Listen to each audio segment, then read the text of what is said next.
Hey there, this is Beverly Mitchell, Laura from Saw 2, and of course, Lucy from Seventh Heaven, and you're listening to the Don't Go Out There Horror Movie Review Podcast.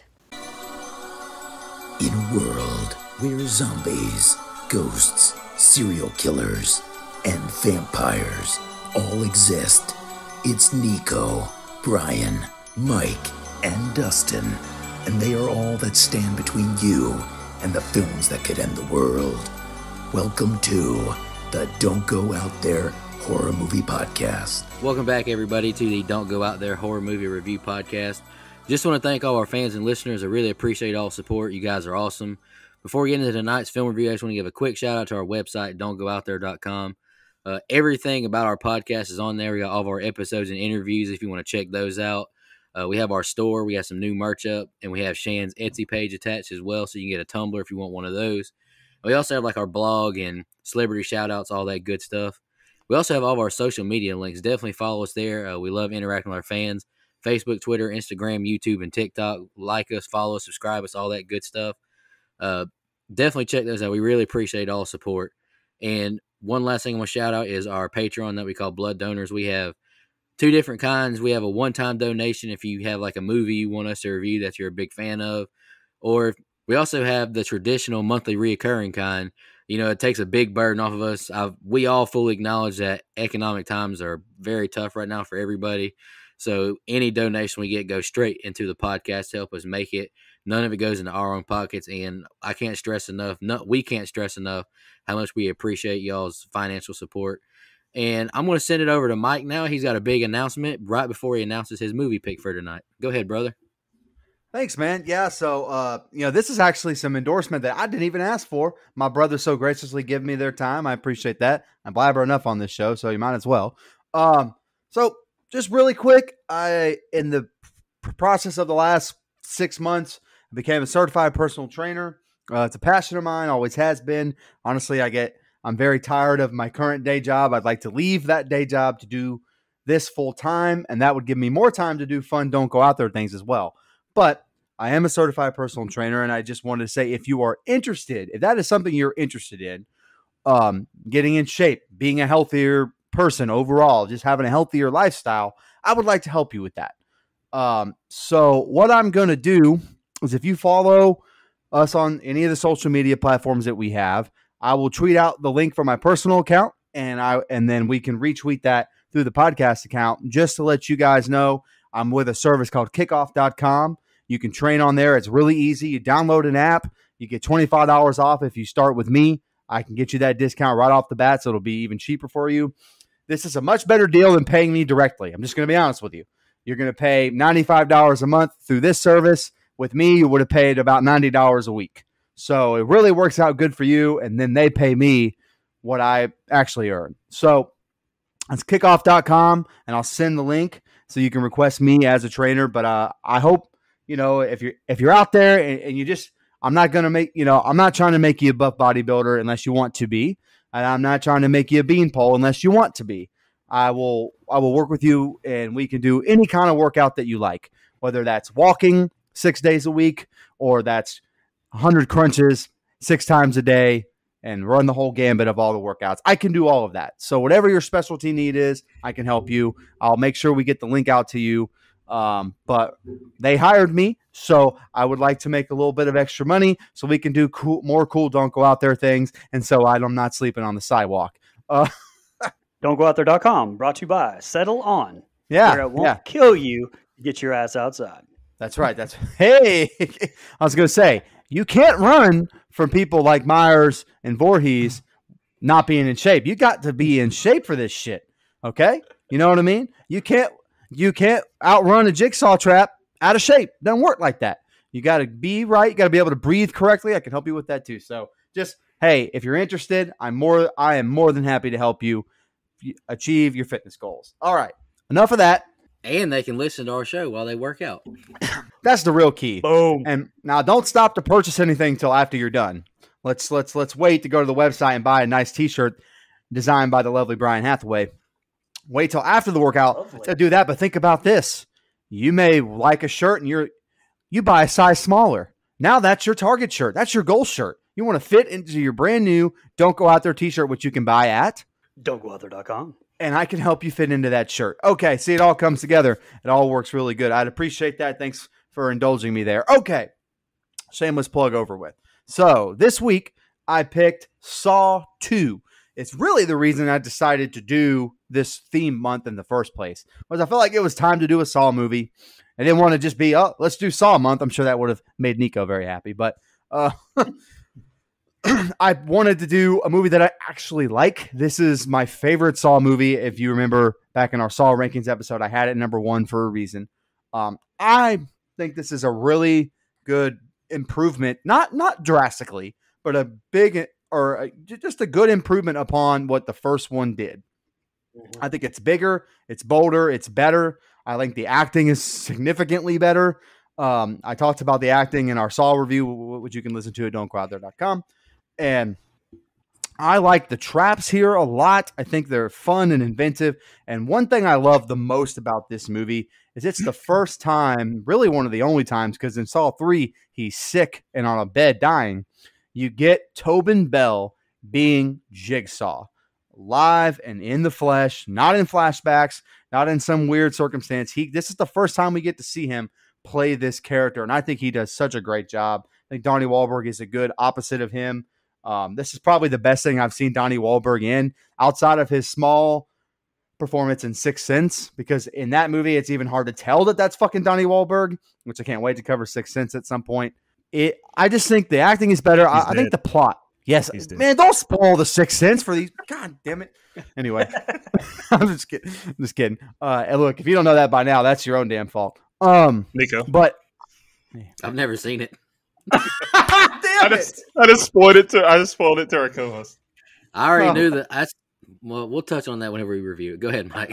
Yeah, I almost picked 90s month, which would have been Sixth Sense. But anyway, but yeah, so I'm excited to talk about it, man. This is my favorite movie in the Saw franchise. One thing I will always give the Saw franchise is that it doesn't have a bad movie to me. It doesn't. Now, they're not all great. There's a few great ones, and there's some good ones, and then there's some, okay, these are fine. But there's no, like, stinker. Halloween has stinkers. Friday the 13th has stinkers. Nightmare definitely has stinkers. Child's Play. All those movies have, like, just ones that I won't ever watch again unless one of my co-hosts makes me. This franchise, I just enjoy thoroughly because the plot is at least a through line all the way through the series. So I love the second installment. I think it's really good. I think this is the best cop plot that we get, in my opinion. Some strong acting. And again, excited to talk about it. This is the first Saw movie to me where you get a lot of those Saw tropes that I think are good. Like, I think at least they're constant throughout the franchise. I know some people complain about every movie being the same, but to me, this is a movie that takes what the first one did, builds upon it. I can't ask for much more out of a sequel than that. All right, I'll go next. I love this movie. To no one's surprise, big fan of the whole franchise.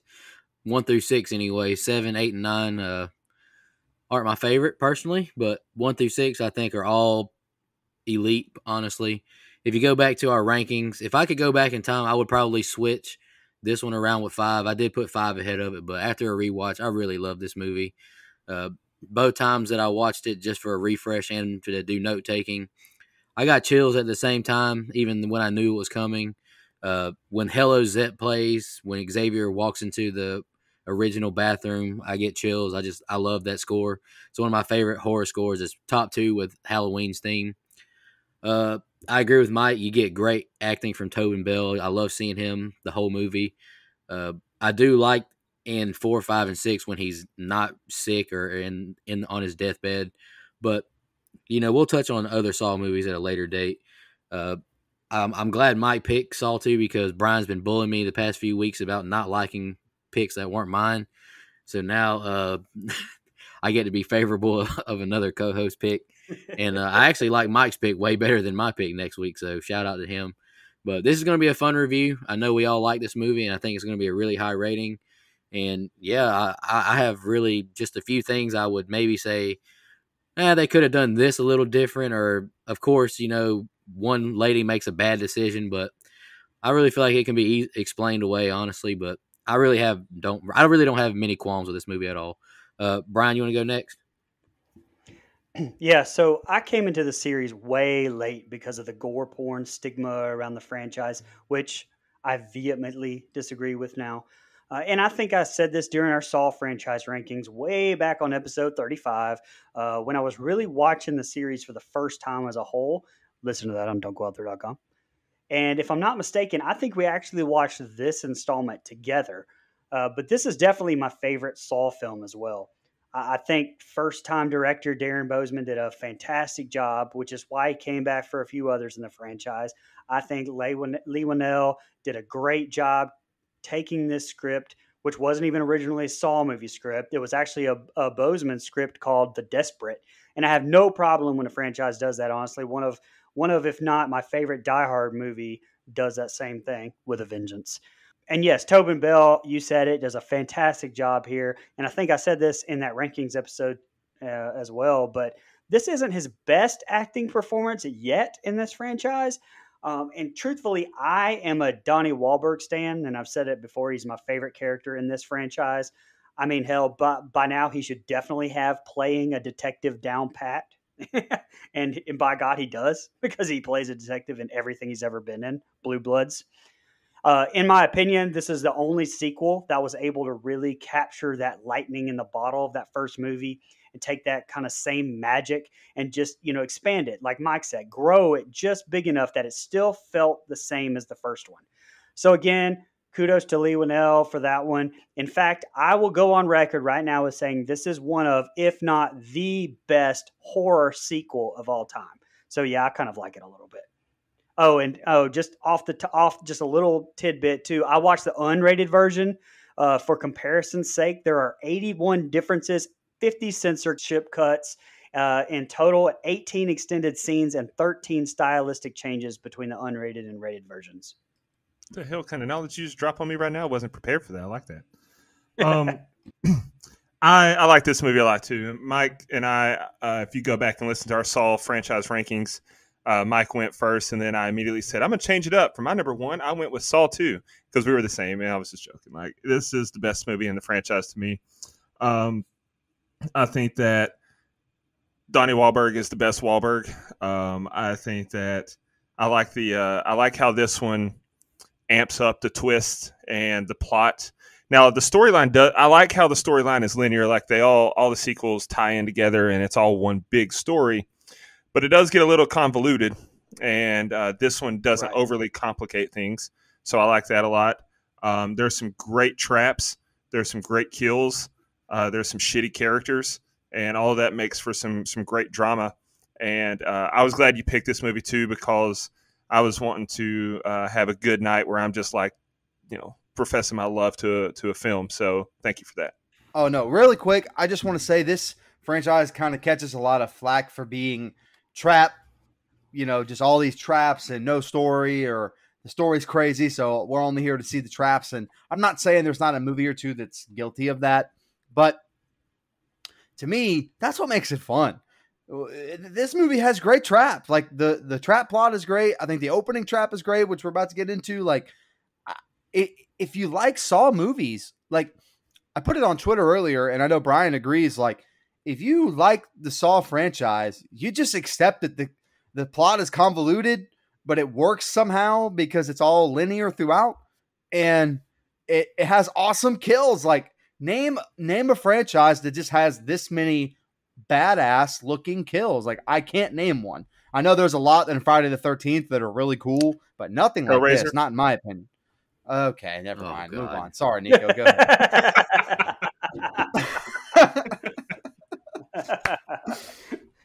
No, to play off what you just said, Mike, I completely agree with you. And like, how much of a continuity whore I am. Like, and I say it all the time. I'll let some shit go, but like, I really would love the movies to connect, and more in just, hey, we have the same killer and we didn't tell you how he came back. And, it's not regurgitating the same thing. They really spent a shitload of time to not just make money, which they made a shitload of, but not just make money off of another title, but you could tell the care that Lee Winnell went into making it all connect, and at least trying to make it make sense. I will forgive a movie or a series a million times over for plot holes if you tried to connect it, which is I love.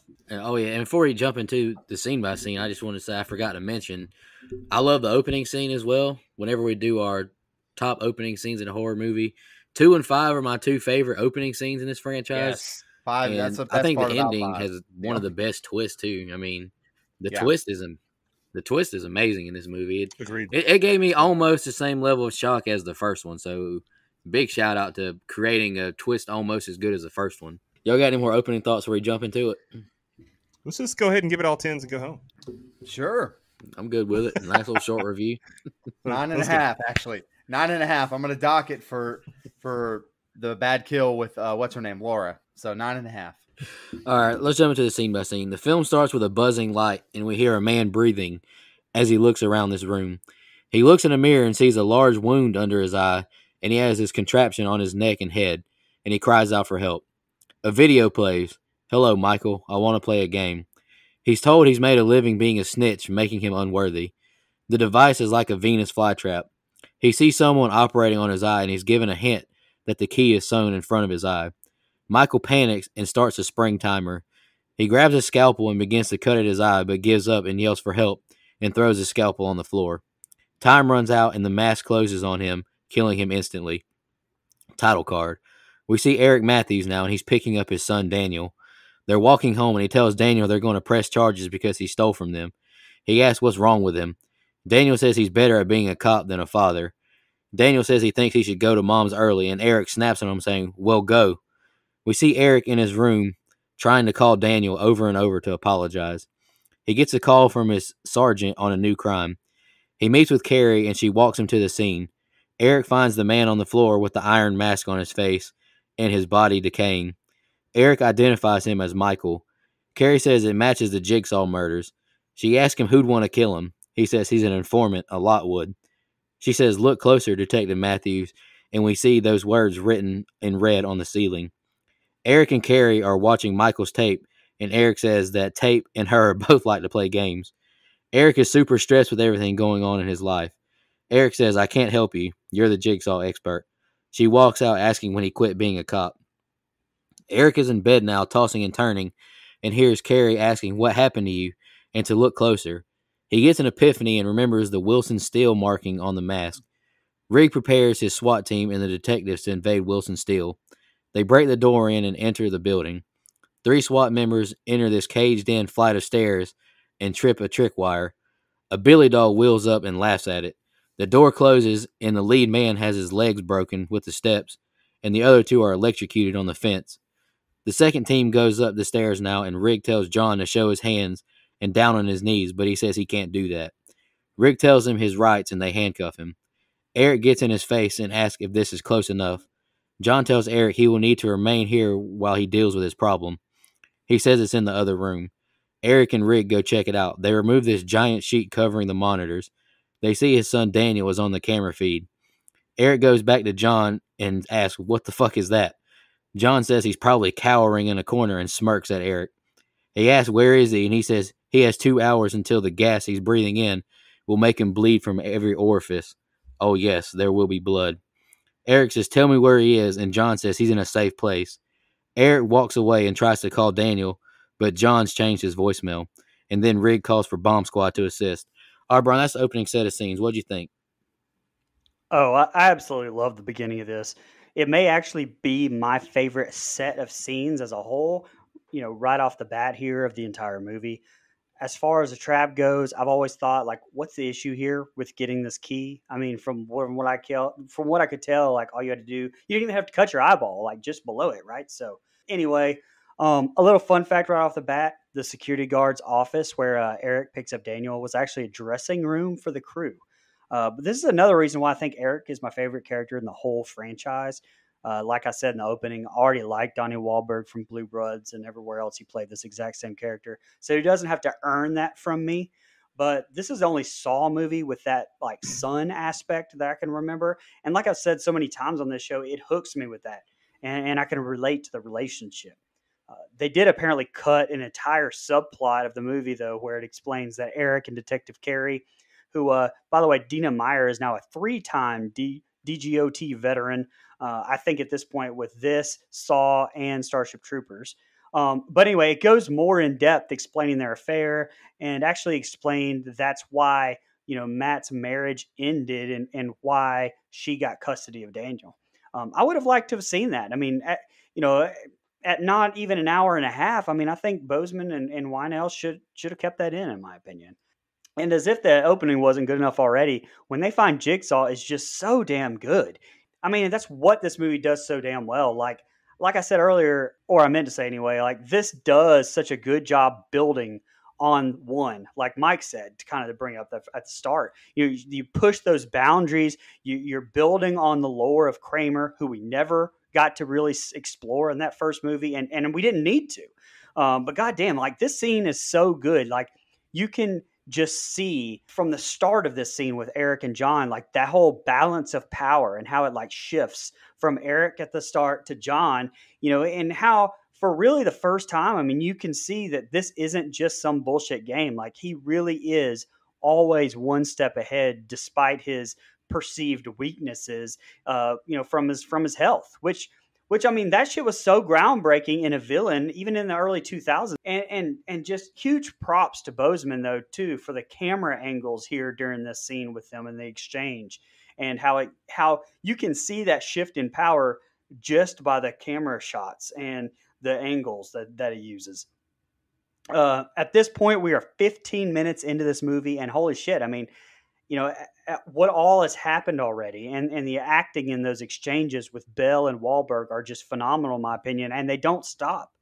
Now, as far as the unrated version versus the rated cuts here, there is nothing huge. Now, they did have to change something for the MPAA when the step, apparently, when it shoots forwards and breaks that SWAT officer's shins, a blade had originally been intended there to like shoot forward and slice his legs off. But they changed that ahead of time and never even really shot it, from what I understand. The rest is just extended shots of these scenes that really are fine not being in the movie. But again, like just what a damn opening.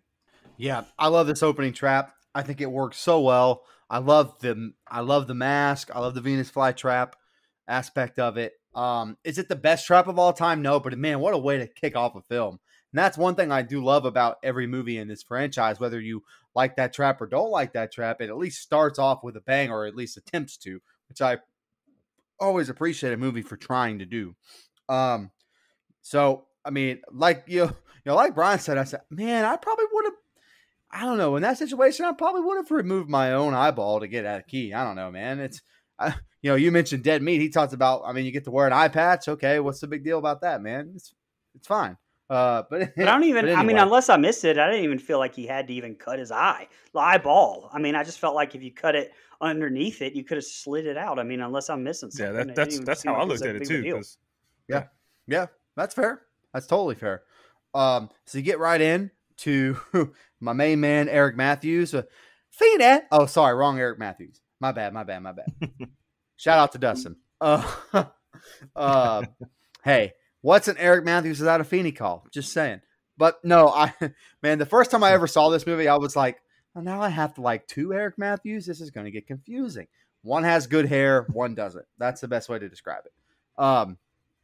But I love this father-son interaction between Eric and Daniel. It's Eric Knudsen that plays the son. He's also one of the film geeks in Scream 4, so shout out to him on that. So, little horror continuity there at least. Robbie, he was Robbie in that. Yes. So I think that I like this relationship because it does show a protagonist that's flawed. And I like that because, say what you want about Eric Matthews. I kind of like him because I don't know if I should, if that makes sense. Like, he doesn't seem like the world's best dad. And it's not spoken of, like Brian mentioned, but it's implied that he had an affair here with his colleague. So, not. And again, we find out later that he frames people. So, not the best guy in the world to be rooting for. But I like the character, and I like Donnie Wahlberg's portrayal. And before you quote someone smart, let me tell you how the real world works. That's just how it works. That's an inside baseball reference there, pal. But I love Dina Meyer as Allison Carey. Uh, many months ago, I probably would have picked up, or I would have told her to pick up a phone and do an action. Not going to do that. We're past that catchphrase. I think their interaction is good. I'm glad she's a more main character in this film than she is in the first one. She's barely in that, and here she kind of picks up a big role. I like that. Something I really like about this movie, and I know I said it kind of expands and it's a little bigger. There's, more of a set piece to it, or like a set piece aspect, but this movie is contained to basically 2 locations outside of the first 8 minutes where you get the father son kind of walking out of the detention center or whatever. Outside of that, it's pretty much 2 places. And I like that about this film. It's a very concise story, and I think it's a neat story. So it's not all over the place. It's not so convoluted. Some of these movies later, even though I enjoy them, do get a little crazy. They're here, they're there, they're everywhere. And in here, you just kind of get a nice little, you got the scenes with Wahlberg and Bell, and then you've got the trap plot. So I love these scenes with Wahlberg and Bell as well. I think their interaction, and I talked about it in our Saw ranking, so I don't want to necessarily hit it again, but those 2 interacting is maybe some of my favorite stuff in the franchise. Like, I'm just going to say it probably is my favorite stuff in the franchise, just as far as character work goes. Those 2 acted their ass off in those scenes. And I think the contrast of barely getting John Kramer in that first movie, we realize that he's the guy behind all of this, but we don't get any character work from him. And in the first 10 minutes of this film, it opens up and he's captured, basically. He's caught. He doesn't have that much strength left. He's an old man that's dying of cancer, and he's captured within the first 10 minutes. So you get to see a lot of the character work. So I like that about this opening set of scenes. I think it's really strong. That's pretty much all I had. This is a really good opening set of scenes. Yeah, I agree. I mean, I think a strong opening set of scenes is an understatement here because, first of all, we get what an amazing trap the Venus flytrap is. Spoiler, that's not my favorite kill in the movie, but it is my favorite trap by a long shot. I mean, it's practical, it's brutal, and it's winnable. Like you said, Brian, he didn't have to actually cut his eye, I don't think. It was under his eye. It was in his cheek area is what it looked like to me. So just cut it out, man. Be a man. And then just the look of defeat on his face when he just, he throws the scalpel down and drops down, and that is a powerful scene, just to look at defeat. And then when the fly trap closes and you get that look in his eyes where he's obviously dead, but it's a hallowing look, and he falls and the blood just kind of spurts out. That's incredible. That alone makes this a great set of scenes. I don't care. They could have botched the rest of it and it would have been a good set of scenes just because of that trap, but they didn't botch it. We get introduced to Eric Matthews, Donnie Wahlberg, like you said, who I think is incredibly underrated. Never mind the fact that his son is an absolute twat. I hate this kind of teenage angst character. Like, I don't know. He's just so annoying. He reminds me of Danny from the first Teenage Mutant Ninja Turtles movie, where he's just like, hey, Dad, I'm going to do my own thing. Get off my back. And Dad's like, damn it, Danny. And it's the same character. But I thought that the transitional scenes in this movie was incredible, where Matthews is on the phone and he's just walked through his apartment. And then all of a sudden, boom, he's in the crime scene. Incredible editing there. This movie does a lot of herky-jerky editing, helter-skelter, whatever phrase that you want to use to describe pure chaos. It is chaotic at moments, like the, in the Venus flytrap scene, there's some flash cuts. They're like, what the shit? It looks like epilepsy come to life. But a lot of the transitional scenes are incredible, and this franchise does a great job of that throughout. And this is a prime example of that. Okay. Look closer, Detective Matthews. And then he solves this shit in his sleep. Okay, that's a criticism. My man was asleep. And he just he wakes up like, oh, I saw something I didn't realize I saw. I know where that place is. I know that name. Ah, come on. That doesn't do it for me, brother. But that's okay. That's why he's the better Wahlberg. That is true. That is true. Mark could never. Mark could never, but Mark had 3 brothers that they would have cracked this case a lot sooner. Shout out to the movie Four Brothers, underrated. But if you can excuse the fact that he solved this shit in his sleep, because that does stick in my craw a little bit. Like, he just woke up out of a dead sleep and was like, oh, the metal factory. But once they get there, I think that it's incredible the optics of Homeboy just having his shin snapped in half. Like, holy shit. Now, I don't like that he fell backwards into his two comrades there, and that's how they bit the dust, apparently. But it is what it is. The optics of someone's shins being like, I felt that. I have been running up the stairs intoxicated before and slipped on one and then fell, and both my shins just hit the stair, and that was enough to do it for me. I couldn't imagine the stair going through my shins. So I felt that. And then, they get upstairs, and, well, first of all, Billy riding over to him is creepy. Billy's always creepy, right? Like, you never know if that creepy little shit's going to blow up and kill people, or if that's a sign of imminent doom. Like, Billy riding up on his bicycle is always trouble. It's like Debo on his bicycle. Someone's chains get snatched. But when they get to the top of the scene, or top of the stairs, and we get the scene of poor John, he just looks so pitiful and decrepit, but you still see, even in his weakness, he has the upper hand. And I think that's powerful as well. That these cops are in for a hell of a ride, though, because for this man to be the genius mastermind that he obviously is, he didn't get caught for nothing. And so it just sets you up to be like, oh boy, where are we going? Like, he led them here on purpose. But also, it was kind of a leap of faith in Detective Matthews for him to just assume that he would solve this shit in his sleep. So that's another, like, that was a very small little logo on the machine, on the trap, that said the metal company, that he was counting on Detective Matthews to remember in his sleep and just show up while he's awake. Come on. You got to suspend your disbelief a little bit there, because what if he didn't go, notice until the next day, and John Kramer's up all night waiting for him, and he took a nap and they bust in while he's asleep? Then the movie's over. It just doesn't work. So Candyman took a nap. I mean, yeah. But, that being said, it's a very solid set of scenes. The revelation of all the shit that's going on in this warehouse where he's at, in the house, we're set up for a hell of a ride. Dustin, all I can hear is the guy from TikTok. Cut the key from in front of your eye. Be a man. Yeah. That's why I said that. Yeah, I almost said something, but I didn't want to interrupt you, but I did get a good laugh out of that. All right, we cut to inside the house Daniel is trapped in now. I wrote, everyone is straight up not having a good time. Jonas tries to wake up a sleeping woman, and Addison asks if we're in jail or house arrest. Jonas says he's been in jail before. Laura points out the camera watching them. Gus says they were kidnapped. He now tells them of the movie he watched last week about someone kidnapped and locked in a dark cell for 9 years. Addison says she hears something as Amanda wakes up now. She's in a panic and struggling to breathe. She asks where she is. She now screams in fear and begins to look around the room for clues. She moves some bricks from the fireplace and finds a tape player. Greetings and welcome.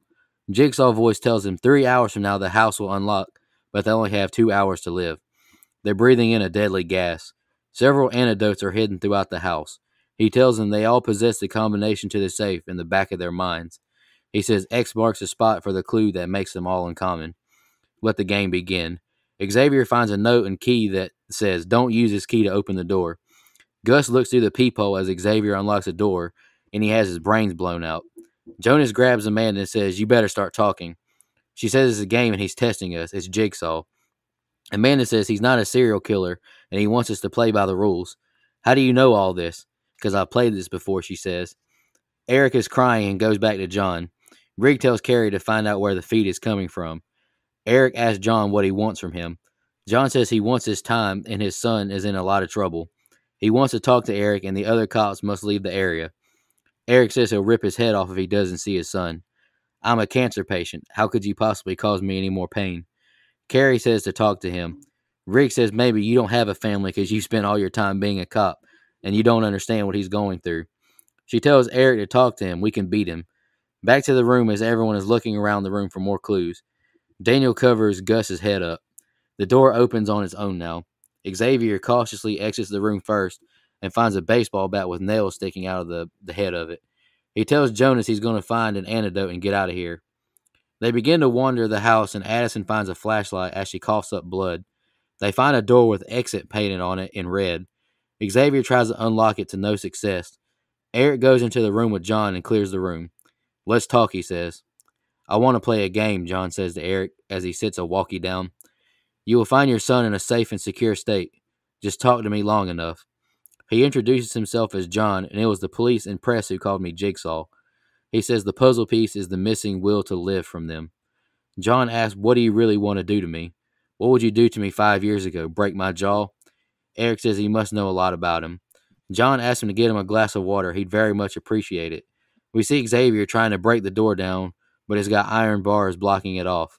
Xavier and Addison argue, and Jonas breaks it up, and Amanda turns the light on. Amanda finds a bag, and Jonas points out Xavier's tattoo indicating he's been in jail, and he asks Addison her prison record as Laura finds a secret door. All right, Brian, go ahead. Mike brought up Eric Knudsen as Daniel and how this is the second time on his show as he was Robbie in Scream 4, but he did not tell you where you could listen to our review of Scream 4, and that's at don'tgoouthere.com. But also shout out to friend of the show who did the intro for us for this episode, Seventh Heaven alum Beverly Mitchell, and also friend of the show Shawnee Smith, who man, I have to say this entire movie plays so different knowing the ending.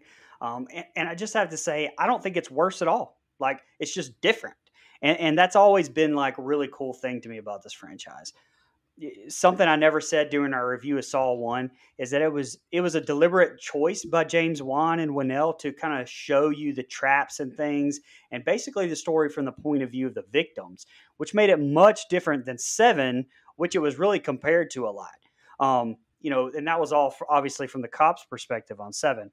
Which Brad Pitt killed it. Ethan Hawke could never. But I really do love how this one, you have a middle ground. You mix the two and you show it from both. The start of really this whole formula that kicks in most of the rest of the series with the characters as far as the trap victims go. You have young man who doesn't know why he's there, the practical calm woman who helps to protect the young man, the one asshole who makes everything worse for everyone, and then the other 3 who you could all honestly argue like don't really deserve to be here and kind of just serve for trap fodder. That's kind of the formula that they use for a lot of this franchise moving forwards. I do like the scene introing them in the room because you have this tension built up, but you get at least some character development. And the decision to reveal Amanda again, I loved that it gave you a familiar face as someone like who can explain what's going on, because she's been there before.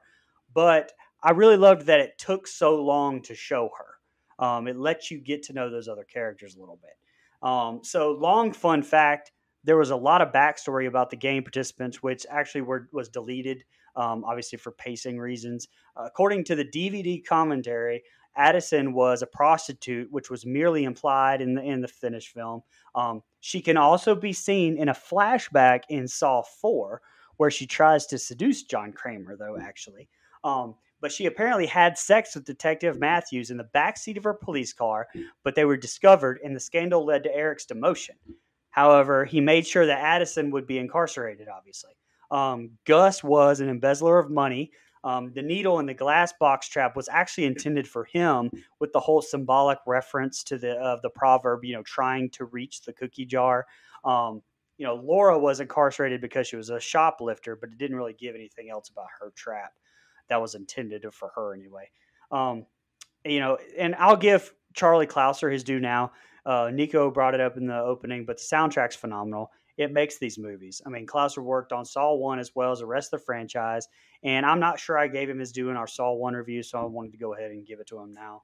But as far as unrated versus rated goes here in this set of scenes, now the shot on Gus, I think is the guy's name who looks through the door and gets shot. But there's a shot of the back of his head as he's lying there on the floor that isn't in the rated version, and I think that adds a ton to this kill. Because it didn't really show you so much of the head explosion, just kind of cut away. So to show what really happened in the back of his head, I thought was great. Go ahead, Mike.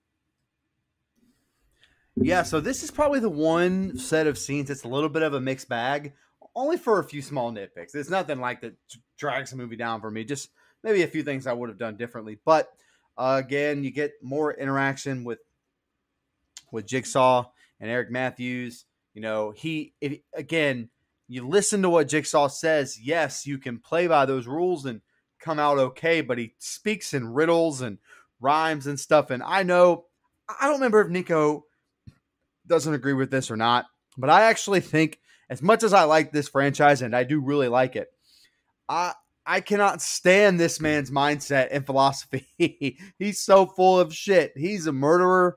It's not close. He can conjure up all kinds of bullshit reasons for not being a murderer if he wants. He's a murderer. But I almost like that they include that, because that makes him a much more interesting character and a much more interesting killer, one who thinks he's just. You know, whether he put a knife to someone's throat or not, it is what it is. He's still a murderer. But I love the back and forth, you know, how kind of Matthews sits on a little bit of a high horse, and Kramer's like, "No, man, I don't think so. That's not how this is going to work."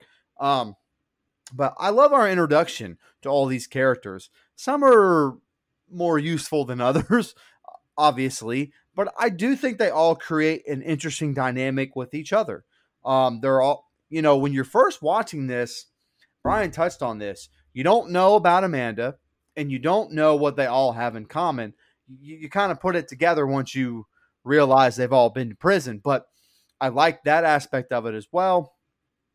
And I think that Daniel being there and, you know, Eric having to watch that is great. I mean, it's just really like, that's a way to kind of tap into emotions, especially when you rewatch it and know that's his son and they don't know that yet, and that's coming. Like, I like that interaction. And this trap, though, or this key through the, you know, the peephole thing or whatever you call that, I'm not a fan of that. I think that's a little too, I have to suspend my disbelief just a little too much. Someone would have to be looking through there at the exact moment that gun goes off when you turn the key. To me, that's just a little bit too far-fetched, which is saying something, because this is Saw and they go fucking bonkers in a few movies. But I think some of that works better than this does. This just doesn't make a lot of logical sense to me. But again, I love the introduction of these characters. I like the ride that we're on with them. And I think this is a good set of scenes. Outside of the one small nitpick I had, I think it moves the plot along and gets us to where I start to like this movie a lot, which is in the next set of scenes. Yeah. So first of all, with this set of scenes, when we get introduced to everyone that's in the nerve gas house. Shout out to Dead Meat James, by the way. If you haven't watched his kill counts on these, he gives every Saw sequel a funny caption, and this one is Saw 2 Nerve Gas House Party. And that just, I don't know why. Every time I think about that, it makes me laugh. But anyway, once we get introduced to all these characters and we find out, oh shit, that's Amanda, that she was in the first one. Okay. At first, you're like, and maybe it's because I don't remember my initial reaction. It's been so long since I saw this movie for the first time. But when you watch it again and you see her, even if you know the twist, like, you start looking for things, and she's navigating around this house and jumping to conclusions way too fast, in my opinion. She shouldn't have been the one that found the tape recorder, in my opinion. If she's going to end up being involved in the twist, I think it takes away from it in retrospect. But regardless, she's, you know, he's not a killer. It's a test and all. I've played this game before. No, you didn't. You didn't play this game before. You didn't have to find a damn clue. You didn't have to do shit except for, you know, sacrifice yourself and get the damn bear trap off your face. It's not the same. So in retrospect, it is a little bit suspicious that she knew so much about what they had to do and was so uplifting, and he's testing us and he's not a killer, blah, blah, blah. Regardless, you take that away. I completely agree with what you said, Mike. The key trigger and the gun to go off was impractical. Someone would have to be looking through that at the exact same time. To me, it would have been more practical to have the gun like up against it to where whoever's standing in front of it and putting the key in, like that's where the gun would fire. That would have been more practical, because going through the eye hole, I've never in my life looked through an eye hole of a door while I'm putting a key in it. So if that was the intent, was to kill someone that way, it wasn't. You have to suspend your disbelief. With that being said, and this is where I mentioned, Frankie G earlier. It's nothing against him. I thought he acted the role for what it was meant to be acted, but God, that character is so frustrating. It's like, dude, I get it. I get it. You're in a tough spot. You're in a pickle. You want to get out of this house, and you feel like you're an alpha. You have the physical dominance to make it out. If anyone's making it out, it's you. If you look in the mirror and then look at who you're up against, I get it. But some teamwork won't help. Won't hurt you. So just chill out a little bit, cut down on the machismo, and work together. And he didn't do that this entire movie. So his character sucks ass, but he did it exactly how it's supposed to be done, and he did it fine. So it's nothing personal against him. But overall, though, this is a good set of scenes to just build the dynamic of the people in the house, get you introduced to them, and let you see what they're up against. We get, another character's out of the way. We get another death with some great effects with a gunshot to the face out the back of the head. But this set of scenes does exactly what's supposed to. Advance the storyline there, and it does a great job of showing Matthews and his growing frustrations, and it shows his patience is thinning. I do love how Kramer's just like, all I want is your time. If you give me your time, then you'll see your son again. He's in a safe place. Because God, that's so brilliant storytelling, long-term storytelling when we get to the end of the movie, and it's truly the case. I mean, John Kramer is a psychopath, but he's also wise. Like, force has never been a problem for you. You know, and all the things he says, all Matthews has to do is just go against his natural instincts, and everything's going to be fine. So I really like this set of scenes as far as storytelling. Also, really quick, it's significantly harder to review a movie that I love. I haven't done it in so damn long. I normally pick a movie I don't like or I don't know if I like. This is a movie I know I love. I'm like, man, all I can do is say good shit. I really am grasping at straws to find something that I'm like, well, that fucking sucked. So Yeah, same. It's a lot harder, and I know we like to do movies we like, but I got to go back to picking stuff I can shit on, man. That's the only way I can do this. just ask Sean to give you suggestions, and we'll go from there. Never. Sorry, Sean. Thanks for being such a great fan, but absolutely not. I just said that, but as soon as I get a chance to pick Jason X, I can give it its flowers. I can't wait. It's been a good run, fellas. I'm heading out. The flowers are dead, brother. All right. They all go downstairs into this basement and find a body in a wheelchair with a note stabbed into it with the name Obby on it. They play the tape, and it says Obby has spent years burning people. His game is to climb into the furnace to get 2 antidotes. Once you are in hell, only the devil can get you out. Laura remembers that it was him who was the one who kidnapped them all. Xavier grabs a knife and says, "You got 5 seconds to get us out of here." Addison says, "We're wasting time. There's 2 antidotes in there." Then Daniel asks who gets the other one. Xavier says, "You're going in there," as he puts the knife to his throat. Obby presses the knife into his neck, cutting himself. He says, "I guess I'm going in, but I get one." He climbs into the furnace and grabs the first antidote easily. He grabs the other, but it closes the door and starts the furnace. He screams out to open the door, but they can't get it open. Obby sees a devil pointing at a knob to twist. The others are panicking, listening to him scream. Xavier breaks the window on the other side as Obby sticks his head and arm out, and he dies. Xavier is pissed he didn't get the fucking needles. Rick says to Carrie, "Another one dead. How long are we going to do this?" It's hard to remain calm when it's your son on the monitors, isn't it? He asks Eric, what's the cure to cancer? Putting a gun to someone's head and making them pull the trigger is still murder, Eric tells John. Why are you so desperate to get your son back? What was the last thing you said to him? John says the knowledge of death changes everything. He tells Eric when he's told of his cancer diagnosis from Dr. Gordon. You savor everything. You can still fix this, John. But can we fix you? He asked Eric. It wasn't cancer that started my work. It was trying to end my life. He survived his suicide attempt driving off a cliff. I was alive and determined to spend my days testing human nature. Those that don't appreciate life don't deserve life. Eric storms away. Don't forget the rules. Carrie tells Tech they don't have 15 minutes. Hurry up and find the location. Daniel tells Laura he doesn't think we should stop as she grabs his hand and says she has so much to do. Daniel asks Amanda about playing and surviving the game. He asks why he picked her. She was a junkie, as we see her flashbacks. He asks why is she back if she survived the test. He asks how long she's been doing it. She says since jail. She says to ask the cop who arrested me. He tells Amanda he's been in trouble and his dad is a hard ass. Jonas tells him they found a door. Xavier coughs up blood now as he breaks the door open. Amanda says if it's stuck, it's a trap. The whole house is a trap, Jonas says. Yeah, fucking seriously. Xavier finally gets the door open and sees the timer going. They have 3 minutes to get it done. Jonas plays a tape. It's for Xavier.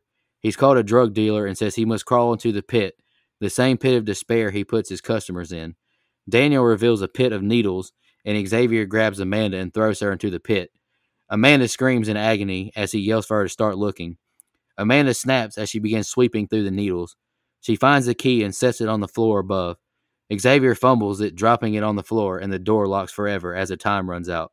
Amanda climbs out of the pit of needles. Addison yells to stop the bullshit as Xavier goes to attack Amanda. She says they know something about us. Laura says it's jail. Then Daniel says he's never been. Xavier says no more talking. They're only holding him back, and he leaves the room. All right, Brian, go ahead, brother. Yeah, I don't think Amanda was counting on that shit, was she? That's on the first review, you feel bad for her, but now you're just like, that's pretty fucking funny. Attaboy, Xavier. But I will say Beverly Mitchell, I think, does her best acting job in this set of scenes during is it Abby's game? By the way, that's hilarious. I keep thinking of Dobby from Harry Potter every time I'm free. Anyway, I think Obi-Wan Kenobi. Oh, it's Uncle Ben. It's Abby, but yeah, I know, absolutely. Anyway, Bozeman, I think, does a Nerds. tremendous. You beat me to it, brother. What the fuck is an Obi-Wan Kenobi? Stop nerd hate too. Yeah, exactly. This is becoming a weekly bullying occurrence. I thought this was America. We could say what we want. What the hell? No. Oh, okay, my bad. Anyway. All right, so Bozeman, I think, does a tremendous job with this Abby kill. The squealing, the fear, the entire sound design, use of that trademark like speed up time lapse thing as it does, as like when cowered in the corner. I loved it. It's a little different in the uncut version here. It kind of shows more of the flames burning him while he's trying to kick the door open. There's probably about a full 30 seconds of additional footage here. And with the scenes following with Carrie and the SWAT leader Rig, apparently Timothy Bird's Abby like accidentally hit Glenn Plummer's eye after he emerged from the furnace. They actually had to stop filming for a little bit and kind of make sure that Glenn was okay.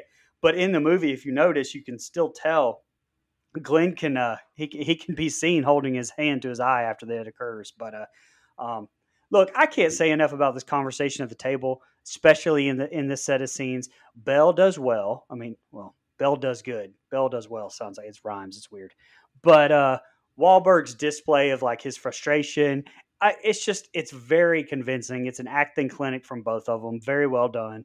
I know it's frustrating from an audience perspective to just be like, well, just do what he says. But, in the moment, being a powerless father, he just gets that across so well. And I can definitely see, but I love this. And the fact that you get to see more flashbacks to the story, we just got a little bit of it in the first and the first movie. And I love that they keep going on with that here. Kind of brings meaning to his methods. It was so amazing the first time I watched it.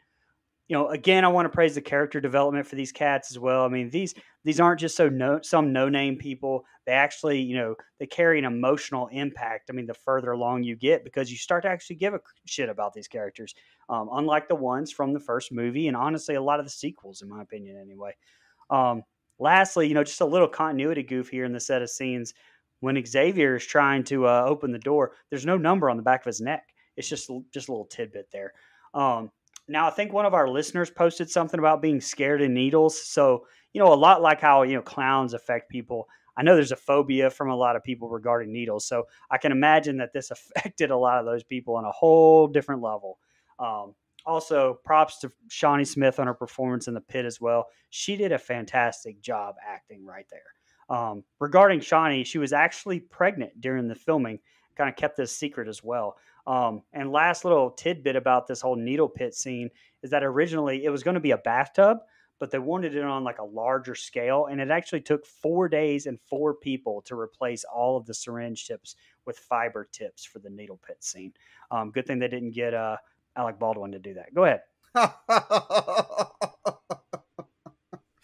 Damn it, that one got me. Okay. Yeah, so I really like this set of scenes. I think that the stuff with Abby, okay. You guys are right, though.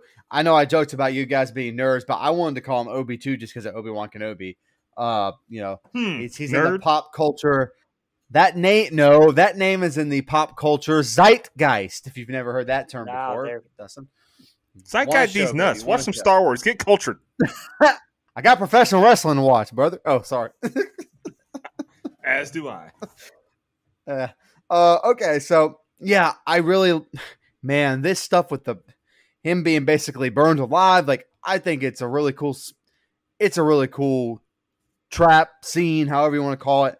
It's a good kill, like you mentioned. Yeah, so again, I think this has some of the best acting from this group of characters in the whole movie right here, because this is their first time seeing one of them. Well, yeah, the keyhole kill, but this is somebody they kind of got to know, and now he's gone, and so I like all of that.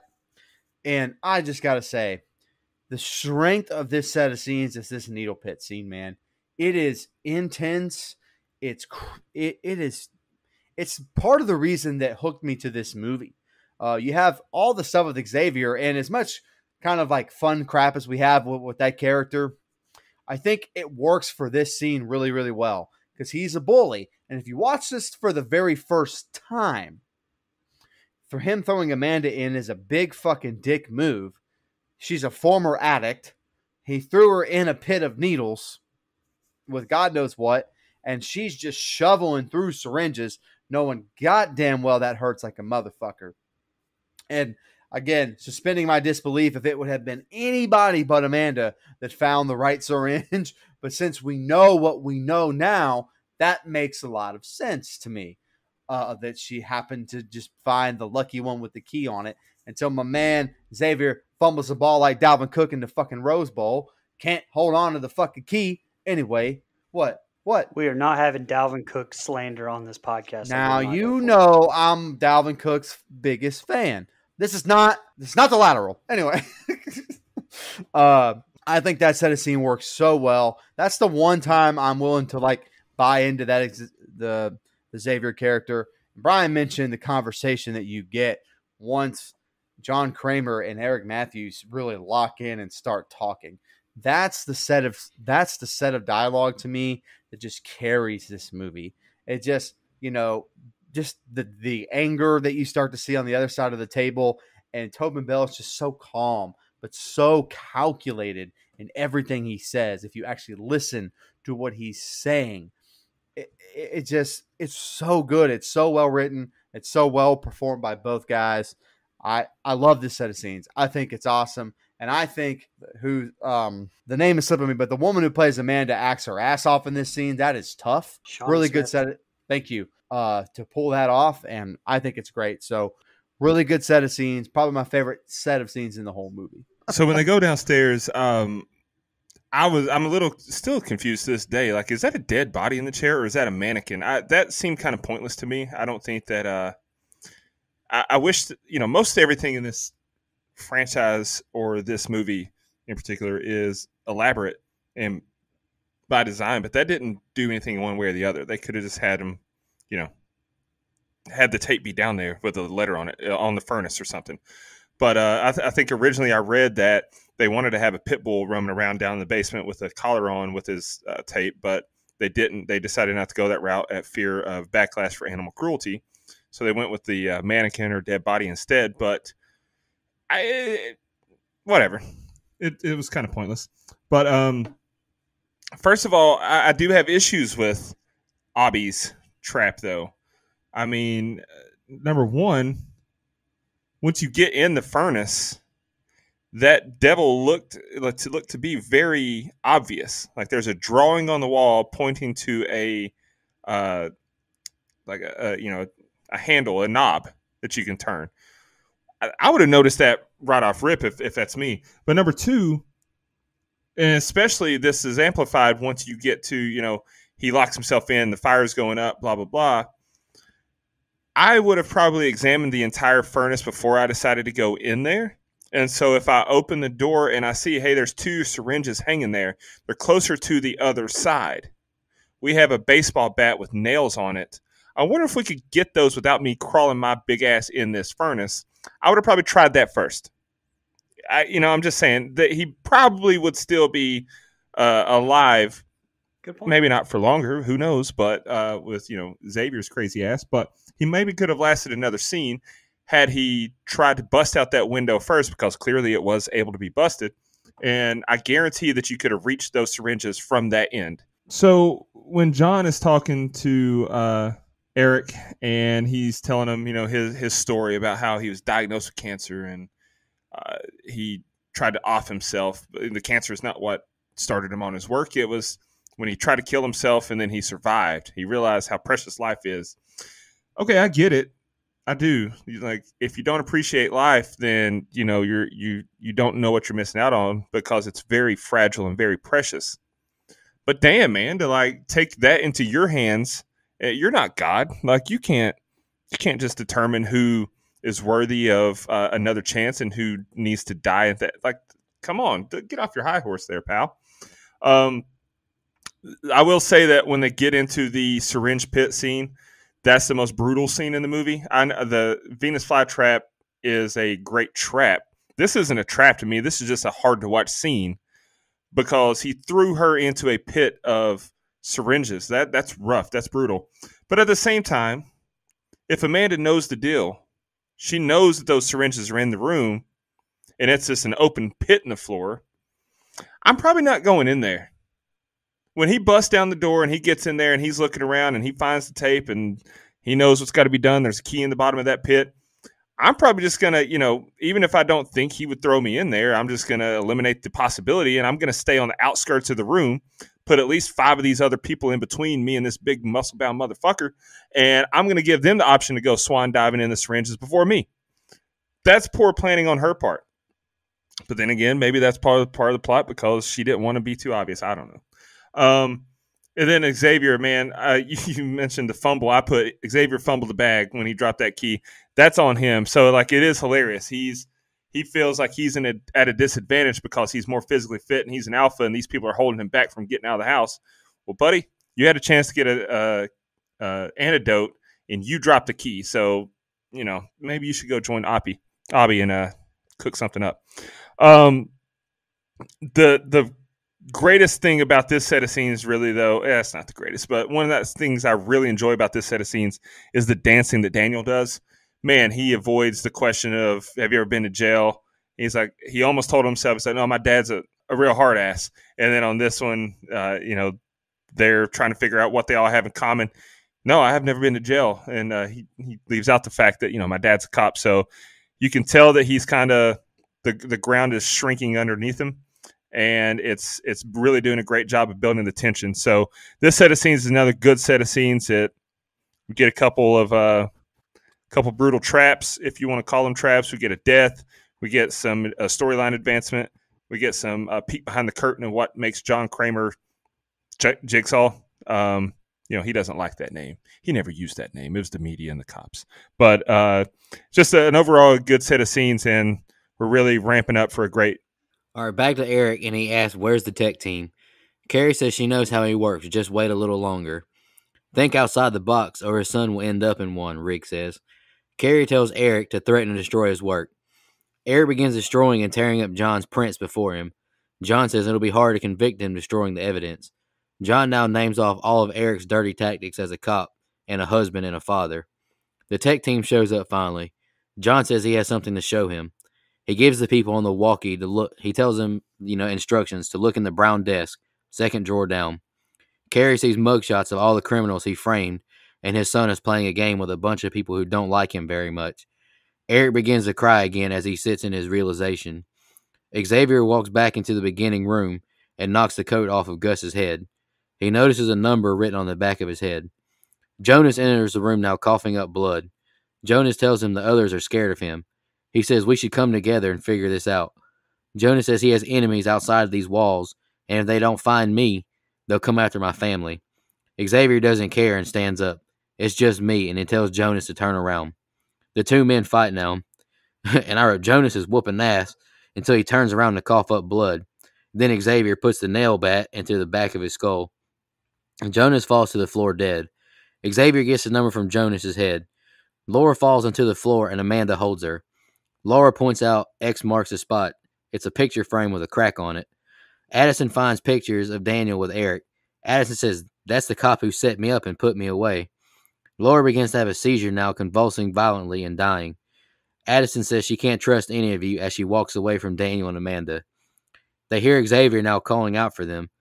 Amanda ditches Daniel. Xavier goes to get the number from Abby's head. Amanda grabs Daniel and says, we gotta move. He yells out he found a way out. Xavier sees the picture of Eric and Daniel now as well. Xavier tells him not to run and they take off. Eric sees his son being chased and cries. He slips a gun into the back of his pants and marches to John. Carrie tries to stop him, but Riggs stops her. Eric slams Jigsaw to the ground and punches him. Where is he? John mocks him and Eric breaks his finger. More ass whipping as he throws him to the ground and stomps him.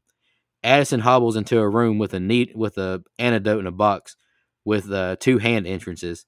She spills the antidote and her hands are trapped now in the metal hand entrances. She cries out for help and Xavier gets the number from her neck and leaves her for dead. We see quick shots of Addison crying as she's stuck. Eric turns the walkie off and sticks the gun in his mouth. John says, game over. I'll take you to the house. I will only take you, no one else. John shows him a button to a secret exit. Better hurry, there's not much time left. Carrie and the others see John's room go down like an elevator shaft. They found the feed's location. Carrie gives Rig the location to the house as Eric keeps battering John as they drive to the house. And the next set of scenes are the ending. Go ahead. To me, this is the one set of scenes that gets a little long. It feels a little long. Now, again, I still enjoy it, especially with all the stuff that Xavier does, but I just kind of feel like Dustin mentioned it at the top, and I'm sure he'll touch on it again here, but we get a little too much of him. And I've seen online, there's a lot of people that like him as a second antagonist. I kind of don't. I don't necessarily know if it's needed here. I just think we get a little too much of him. You've got the stuff with him and this baseball bat and him, killing someone. But I will say one awesome thing about this set of scenes, and it's one of the just most gruesome things from this franchise I can remember. Now, in the next Saw, we get, Detective Carey and that kill, but that's a different story. But this handcuff, wrist cut trap, or whatever you call that, when the antidote is right there, that is fucking brutal. And Xavier to just look at the number and leave her to die just makes him such an asshole. And I feel like that stuff is good, but we get a little too much angry yelling and throwing things and all this other stuff. And I just don't know if it's 100% necessary. He's the one part of the movie that I'm like a little bit less of him. And I think it would have worked out a little bit better. But again, this set of scenes to me is one of the only, not misses, but just, I'm ready to get to that final act. I want to know what the twist is.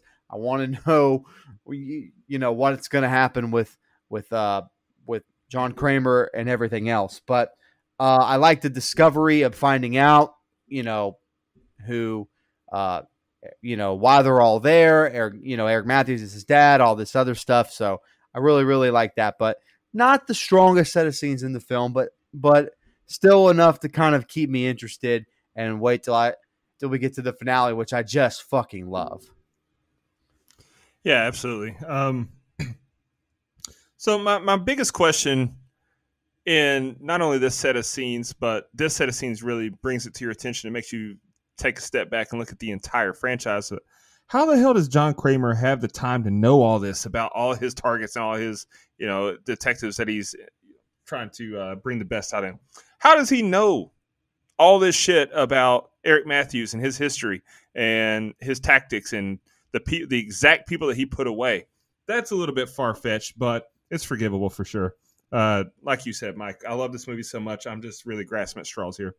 One once Xavier walks into the room and knocks the jacket off the back of his head, how does he notice that number? Like, that is not a very noticeable thing. And he just happened to be like, oh, never mind the hole in the back of your head and the blood dripping everywhere. There's a number on the back of your neck. That makes sense. So that's honestly a bigger nitpick that I have than John Kramer knowing all this stuff.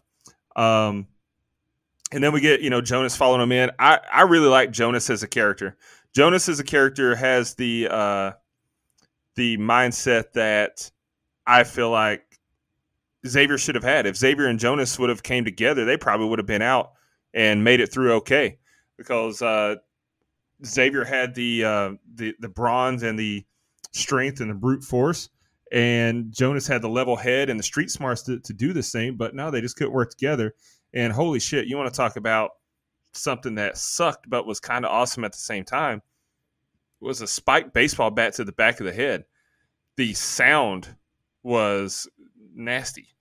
It looked great, and it's also a nice change of pace from that's a element that I don't think Jigsaw counted on. He didn't count on them killing each other.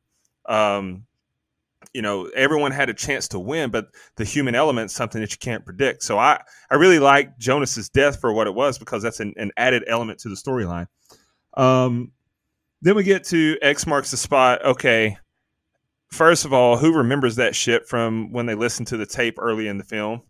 Because there were so many other things that were more important on that tape than X marks the spot. And then once they get to the picture frame, it just looked like a cracked picture frame. I would not have noticed that. I mean, she was on seventh heaven, so that was some divine intervention there to where she noticed that X. I think that they should have made it like a picture of Malcolm X. That would have been more obvious to me than a picture frame with a crack in it. So, but anyway, X-Pac would have been good. Something, but no, you just got a crack in the picture frame. But it does lead to some very intense moments where Xavier's walking through the house looking for him, because when he finds that picture, that's another added element. Like, Daniel's got a chance to survive this thing, and Amanda's got a chance to survive this thing, but Xavier is a wild card, man. He's pissed off now. He wants out of this house, but also he knows that this kid's dad, even if I don't live, this kid's dad is the reason that I went to jail, so I'm definitely killing this kid. So that's just an added tension. I think that's a great added, second layer there. But I do agree, Mike. I don't think that he's important enough as a secondary antagonist to make it worthwhile. Yeah, we get the added layer of this is something you can't predict, the human element of survival instincts and him killing Jonas and him seeking them out. But overall, he's just a douchebag of a character, so not really a fan. But, then we get back to Eric and John, and my God, Eric absolutely beat the shit out of John Kramer. It's like if a Make-A-Wish kid had a wish to headline WrestleMania. It was bad. And he fought Brock Lesnar. What the fuck? He kind of meant, God damn it, it'll be great, pal. So yeah, that happened. But you knew that it was bad, though. I didn't get a good feeling at all when John's like, okay, I'll take you. Game over. Because him saying game over is not a good thing. That's a very chilling moment. Anytime when he said game over in the first movie, that was not a good thing. So it just, it really sets you up to like, I don't know, the wheels were turning in my head. What's going on here? Game over, like, okay, you won? Because that isn't what it feels like. That's not John Kramer's style. And I'm excited to see where this movie ends up. All right, here's the ending. Xavier hobbles to the door where the game all started as Amanda and Daniel hold him off. Amanda slams the baseball bat into the floor, kind of barricading the door, keeping it closed. Amanda sees a trap door below the safe. She begins to push it but can't move it, and she screams for Daniel to help her. They get the safe moved and get the key from Jonas's pocket to open the door. John gives Eric a key for when he gets in the house. Xavier gets inside the room finally. Daniel asks, where the hell are we, as they hear Xavier following them. Eric finds the picture of him and Daniel and the dead bodies from the game. Cops get to the house with the source of the feed. Rick tells Carrie we're in the house, but she doesn't see them in the feed. Amanda opens a sliding door to a familiar room. We see Adam's dead body, Zepp's body, and Dr. Gordon's amputated foot. We hear the sounds from the first Saw. Eric finds Jonas's body and the secret door. Xavier gets into the room and finds Amanda checking Daniel's pulse. Hello Zepp begins to play, and Xavier says it doesn't matter if Daniel is dead. He just needs a number from the back of his neck. How will you know yours if I don't tell you? Amanda asks. Xavier tries to find the number in a reflection, but can't, so he cuts his skin from the back of his neck off now, as we see flashbacks from the movie. He puts the skin in his pocket and he walks to the two now. Daniel kicks his leg and gashes his throat with the saw. Xavier falls to the floor dying as Daniel and Amanda weep. Eric continues searching and calling for Daniel. Carrie says, I still can't see you. Rig finds a bunch of monitors and a VCR player. He presses pause and Carrie realizes the feed isn't live. Rig says, we're in the wrong house, and Carrie says, get your team out of there. Eric gets to the room and finds Xavier's dead body. He sees a hand on the bathtub. He walks closer to it and he's attacked by the masked pig person who drugs him. Eric falls to the floor and passes out. Timer runs out and we see the safe open where John's room was. We see Daniel was locked in there with a respirator. Eric wakes up in the room with his foot chained and he finds a tape player. Hello Zet plays again and the tape is Amanda's voice. She says he set her up and sent her to prison. We see flashbacks to Amanda's first game and other flashbacks from the movie. What is the cure for cancer, Eric? The answer is immortality.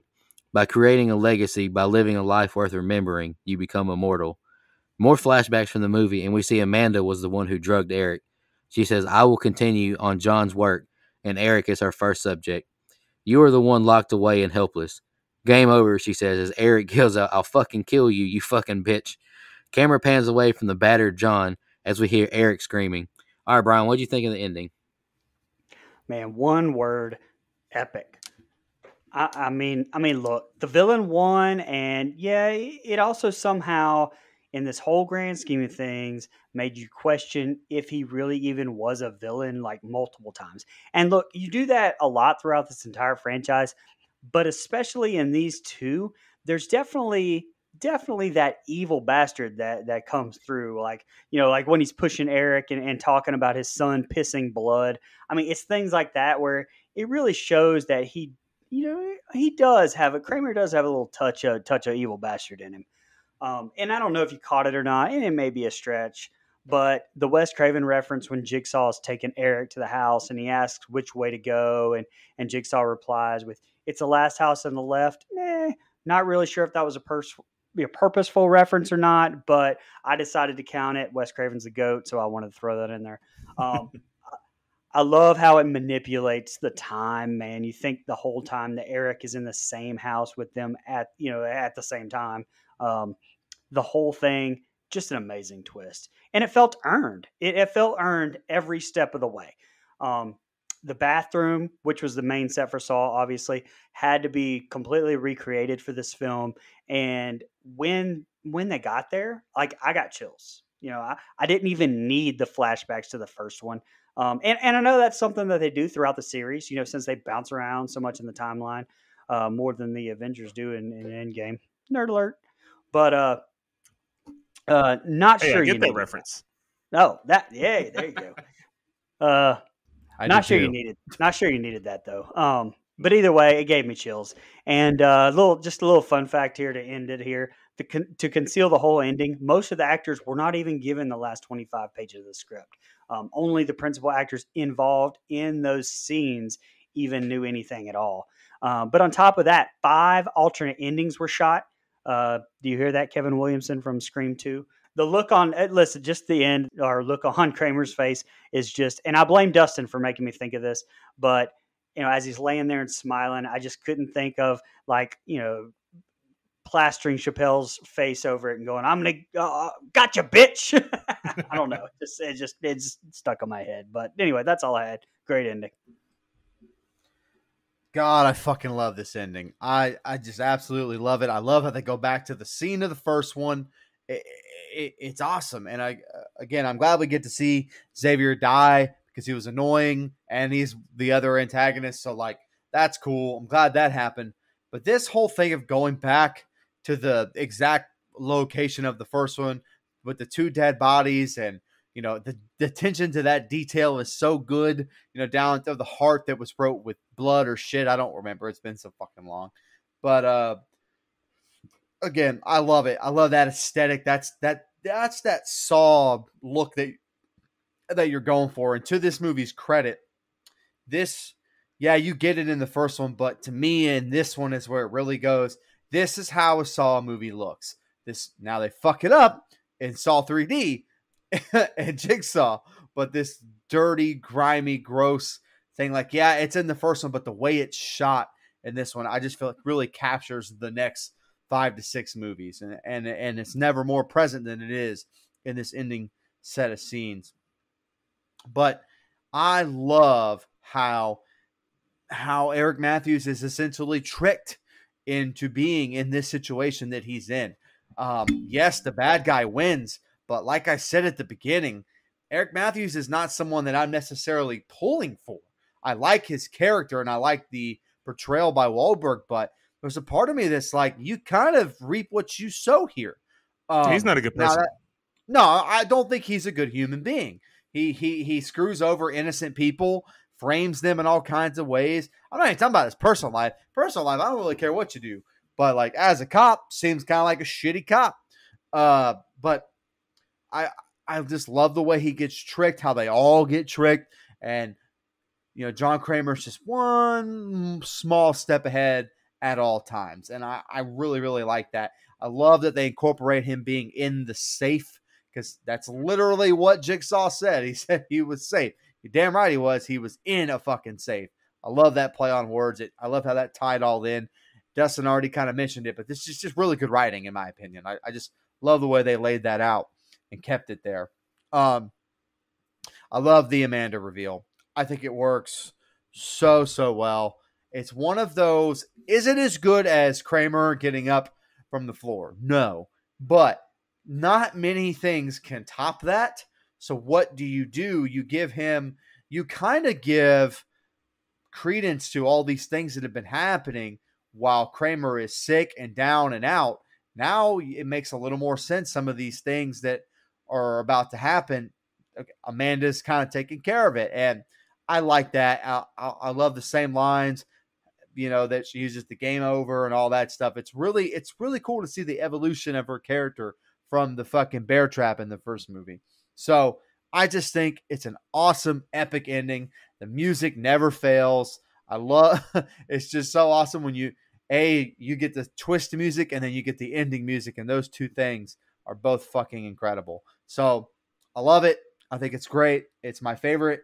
It's my favorite ending in the entire franchise. I just think it plays so well. Yeah.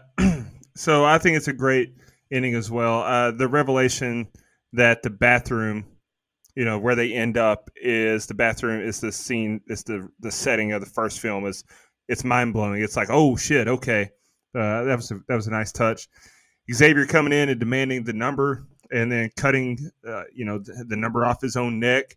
That's a big holy shit moment, because like I said, this guy is physically imposing. He has all the tools to survive this shit, and he has the mindset. He has that mindset that a lot of people wouldn't have, to where I don't care what physical harm I have to do to myself. I'm getting out of here. And apparently, it's revealed in the DVD's commentary that the script called for Xavier to toss the skin away after he cut it off his own neck. But when he chose to put it in his pocket instead, the crew loved it so much they used his choice instead. So I thought that was awesome. It was great optic. I love the subtleties when Eric is going through the house, and that you don't pick. I didn't pick up on the first time you watch it. I didn't pick up on it, honestly, the second time I watched it. But just noticing that the bodies are aged. These are not fresh, dead bodies. And just noticing that after what you find out, it's like, oh, okay. So that's a brilliant touch by the crew there. The VCRs was another great touch, because when the bomb squad, or when the SWAT team shows up and they're raiding the house and they're trying to find everyone, they did a great job of making this house look like this could be the same house. It could just be a different part of it, because it all looks shitty and decrepit and all that, but it then they stumble upon the VCRs, and then that moment where he pushes pause and everything stops is like oh shit, this movie has so many oh shit moments in the final scene. Like, name another movie that does this. Like, you might have one, you might have two. This one to me has like 3, maybe 4 that's like oh shit, that's he, oh shit, it's crazy. And the biggest one is when Eric gets attacked by Pig Mask and he's put in the foot shackle, and you hear Amanda's voice. Amanda's that was the biggest one. Obviously, it's the biggest twist. It's the biggest twist of the franchise, in my opinion, and it's awesome. I do like Daniel being in a safe place. That's crazy storytelling right there. John tried to tell him, just give me your time. Daniel's in a safe place. You'll see your son again. Literally all Eric Matthews had to do was just sit in that room, play his stupid game, humor him, and talk to him for a couple hours. And Saw 3 wouldn't have happened. Ice blocks wouldn't have crushed his head. Spoiler. So overall, I think that this is a fantastic finale. Honestly, the rest of the movie is good, but the ending is what takes it over the top and makes it great. Any more final thoughts before we jump into social media comments and questions? All right, let's knock out Facebook first. Big fan of the show. Michelle Mirza, she says, love this one. Excited to hear your thoughts on it. Hey, this is a movie I was really excited for too, so I'm glad you're excited for it, Michelle. All right, let's jump over to Twitter. Big fan of the show, Sean Irwin. He tweeted saying, best movie in the franchise. That's not a hot take on this show. That's a good point. That's Sean's first good movie take. Best movie in the franchise, almost as good an ending as the original. My question, do you think Hoffman was the one who placed Abby in the trap? And I will say, yes, I do believe Mark Hoffman caught Abby and put him in the house. Hoffman That's never. the only thing that makes sense. That's the only thing that makes sense to me. So, yeah, I'm with that. I mean, I can see it. When I saw the comment earlier. Obviously, I think Brian and I were on the same page. We thought, what do you mean? Abby climbed into the oven on himself or on his own accord. But yeah, when you're talking about the game, yeah, I think that makes sense. All right, big fan of the show, Kevin Scanlon. Hey, don't be disrespectful to Coach's Mandalore now. Yeah, Nico likes when you go back and change and add characters to scenes and stuff. But if it's in screen, he hates it. Just throwing that in there. Yeah, screen. That's very interesting. It's called a reveal. Oh, what a good point. Kevin Scanlon, big fan of the show. Changing stuff. It's not changing. Revisionist. Anything. Sydney had a brother. Original. All right, Kevin Scanlon tweeted us saying, it took me until Mark a couple Hoffman was months there ago. the whole time. Original. He was in the background. Kevin Scanlon tweeted us saying, it took me until a couple of months ago to finally watch this franchise in full. I really wasn't a fan when I was younger, but I decided to watch them all over a 2-day span. These movies hit much different watching them one after the other, and 2 ranks pretty high for me. I think we would all agree with you, brother. I agree. And Behath4 tweeted us saying, worst movie in the franchise, original, much ending better. That guy. I think that's true. The original much ending better. Original much ending better is my favorite sentence ever. Much ending better. I can't do Yoda, so please do. All right, let's knock out Instagram real quick. Horrorhead Heather85, she commented, which trap do you think you could complete, if any? Honestly, I feel like a lot of them are pretty winnable if you had Jigsaw's quote-unquote will to live. The eye one, I think you could survive. Obby's, you could have survived if you would just read the fucking room. I mean, Jesus like Christ, I said, Obby. yeah. Obby's is the easiest one to me because, number one, you get inside and you see, like, I'm looking around what else is in here with me. And number two, before I climb in there, I'm seeing that those syringes are close to the other side. I'm not getting in the damn furnace. Well, Definitely think you could have survived the first one. Michael's Venus flytrap. Just get the fucking key out. Yeah. Yep. All right. Fairy Chick commented, great movie. Couple rough scenes that I still skip over. Needle pit and glass ripping up wrist. But overall, a fantastic sequel. We're going to have to watch this today. Release date rewind commented, absolutely hated that needle scene. OMG. Did not help my needle doctor phobia. See, needles is a big phobia for a lot of people. I get that. This guy's name is funny. Fat Guy Jeff commented, I don't care what nobody says. This was a fire sequel. I might have to watch it today now. Whoa, who says something to the contrary there, Fat Guy Jeff? This is a fire sequel. It is. Goddamn right it is, Fat Guy And Jeff. the last comment we have is from Danny C. Naps. One of my favorite movies and my favorite of the franchise. My favorite scene is when Xavier cuts the number off the back of his neck with the theme music getting louder. Can't wait for the review. That's all we have for social media. Let's jump into fun facts. Yeah, before you do the fun facts, look, just out of the blue, Kevin Scanlon, you comment on every single thing almost every single week. DM me your address. I'm sending you something cool. Boom. It pays to be a fan. Just happened. All right. Love that. Thank you, Kevin. You're the man. Absolutely. I only got one fun fact. Lyric Bent originally auditioned for the role of Xavier, but he was rejected because the makers didn't want to typecast an African-American actor as a drug dealer. He begrudgingly accepted the smaller role of Officer Rigg instead. However, it turned out to be a blessing in disguise, since he was allowed by director Darren Lynn Bousman to use his own ideas in developing the character of Rigg, who was promoted from supporting to main character in Saw 4.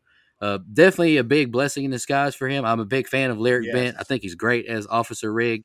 And I know I'm in the minority here, but I'm a big fan of Saw 4, and I think he's probably my second favorite person to follow in the franchise behind He's good in that William film. Easton. Yeah, he's great. Yeah. And come on the show when you listen, man. We've been wanting to get you on. Brian, Dustin, I know y'all got some fun facts. Go ahead. I only have two.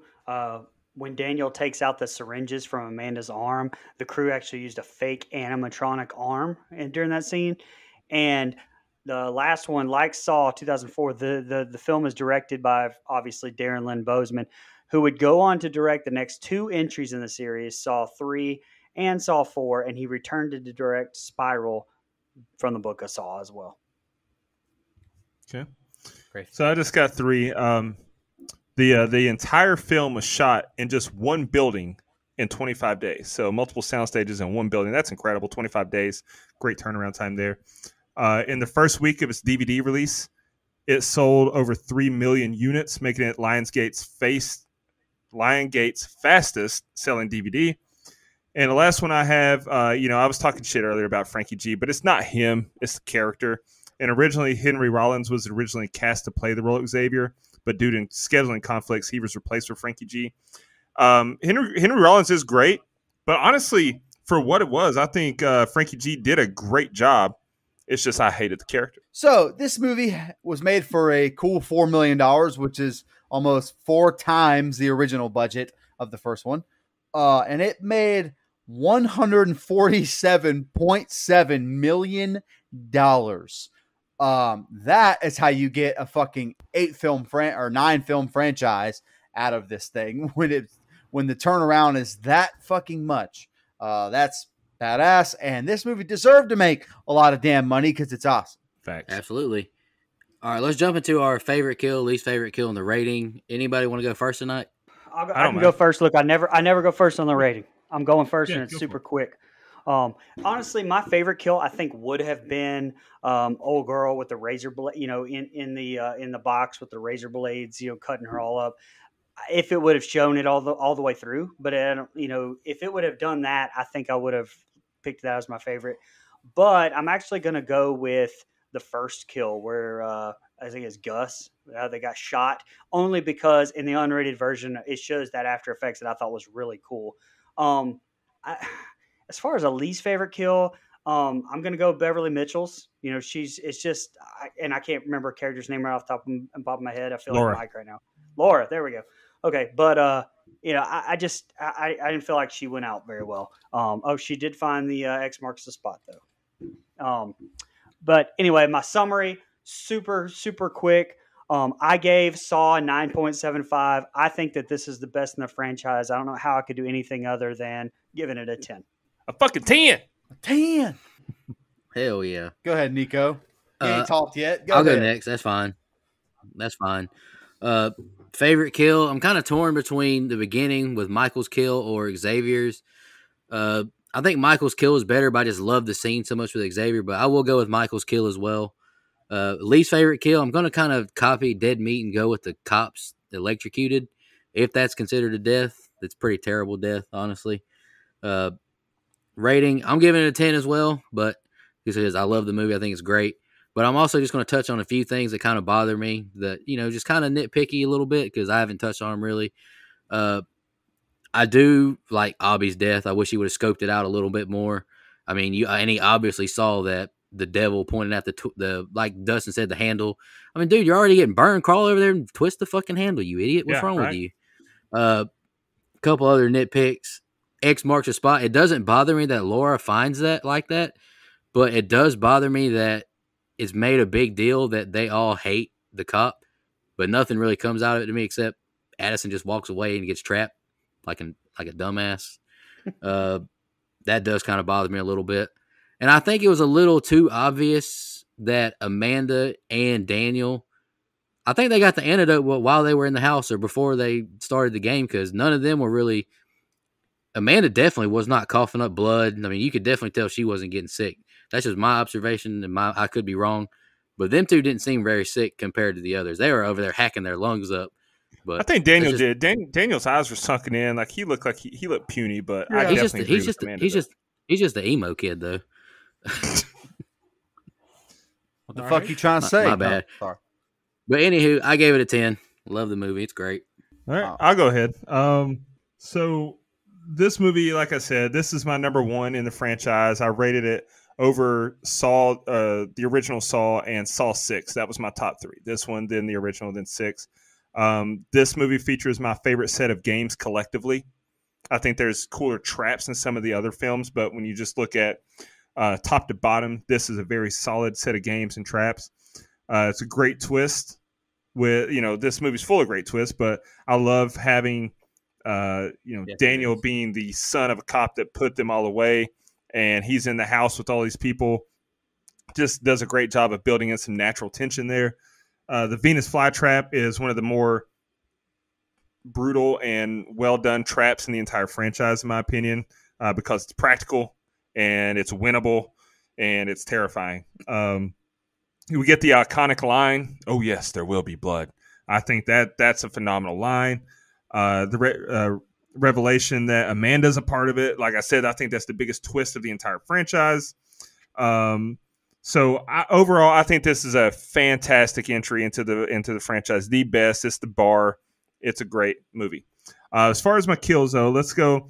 So I said the Venus flytrap is the coolest trap, but I got to be honest with you, Jonas taking a spike back to the dome was brutally awesome. So I'm going to go with Jonas's death just because it sounded cool, like the impact of the spike back going into the back of his head, and it added another layer of danger. Like, this is another guy in the house that's supposed to be on your side. He's trying to escape just like you are. But you know what? I'm contradicting myself, Mike. I kind of changed my opinion on Xavier as we're sitting here. He's just a shithead, but I do think he's a necessary shithead. I think that his character added an extra layer. So I've changed my mind in real time. But I'm going to go with Jonas's death as my favorite. Because also, I think this is the first spike bat to the back of the head that we've had on this show, so that's cool. I always love first. As far as my least favorite kill, listen, there's options. The cops getting electrocuted, that's one. The gun going off through the eye hole's one because of the impracticality. But I had to go with Laura because your character didn't serve enough purpose for me for you to just do the Harlem Shake and then peace out, because that's all she did. She lied on the deck and flopped like a fish, and then she was never to be heard from again. SpongeBob SquarePants. As far as the movie, though, so I gave Saw a 9.5, and I had it ranked 2. So, I joked around in the group chat before we started recording, and I said, we're approaching Train to Busan level ratings here with this. Uh-oh. And we are, pal. I'm going with a 9.75. All right, buddy. Okay. So my favorite kill was Michael in the beginning, or Mike, or whatever, the Venus flytrap. Just such a cool visual. The blood spurting out at the end, I think just makes it. It's awesome. I love it. And there's some other good nominees in this movie too, but I just think that one takes the cake. My least favorite kill is Laura. Dustin kind of mentioned, she just kind of vibrates there for a couple minutes and then falls asleep. So she vibrates. it's not the acting or anything. I just wish they had written a better kill for her if you're gonna, but I get the gas and all that stuff got to her, but I just didn't like the kill.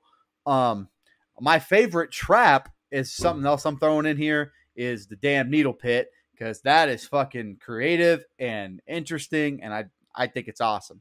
Great stuff.